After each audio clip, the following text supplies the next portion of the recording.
I'm here to talk about success.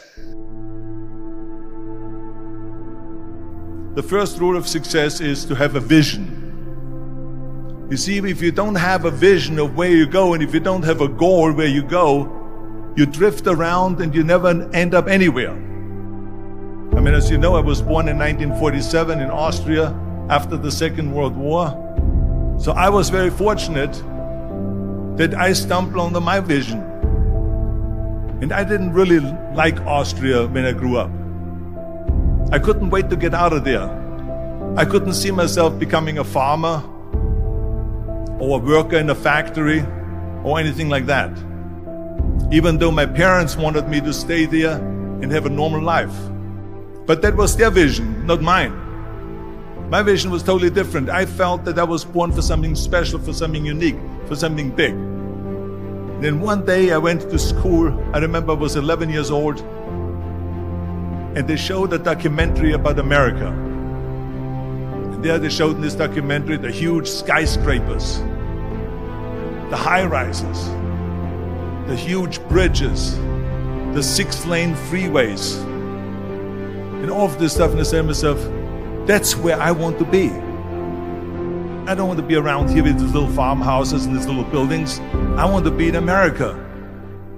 One day after school, I walked by a store in Graz. So I went inside and I looked around, and then I saw a magazine. I saw a bodybuilding magazine that had Reg Park on the cover. Reg Park was then a 3-time Mr. Universe. And I saw him on the big screen as Hercules. I read that and I said to myself, wow, this is the blueprint for my life. This is exactly what I want to do. I want to become a bodybuilding champion just like Reg Park. I want to get into movies just like Reg Park. And I want to make millions of dollars and be rich and famous just like Reg Park. Do you know how great it felt that I knew where I was going? Imagine the majority of people don't know where they're going.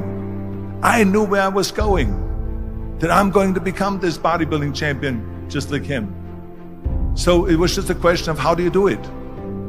I was so relieved, because when you have a goal, when you have a vision, everything becomes easy. So people always ask me, when they saw me in the gym in the pumping iron days, they say, why is it that you're working out so hard? 5 hours a day, 6 hours a day, and you have always a smile on your face. And I told people all the time, I said, because to me, I'm shooting for a goal. In front of me is the Mr. Universe title. So every rep that I do gets me closer to accomplishing that goal, to make this goal, this vision turn into reality. Every single set that I do, every repetition, every weight that I lift will get me a step closer to turn this goal into reality. So I couldn't wait to do another 500-pound squat. I couldn't wait to do another 500-pound bench press. I couldn't wait to do another 2,000 reps of sit-ups. I couldn't wait for the next exercise. At the age of 20, I went to London and I won the Mr. Universe contest as the youngest Mr. Universe ever. And it was because I had a goal. So let me tell you something, visualizing your goal and going after it makes it fun. You got to have a purpose no matter what you do in life. You got to have a purpose. 74% hate their job in America. Now, this is not much different when you come to Europe. The majority of people don't like what they're doing, because they're really not doing it because they didn't have a goal and they followed this goal. They just aimlessly drift around, and then all of a sudden there's a job opening, so they get that job because you have to work. But then when you work, it's a chore. It's work. It's not fun. So if you think about, only a quarter of the people really enjoy what they're doing in life. That is unbelievable if you think about it. So I felt so blessed that I knew what I was doing. It's like a medical student that studies and knows he wants to become a doctor. You know where to go.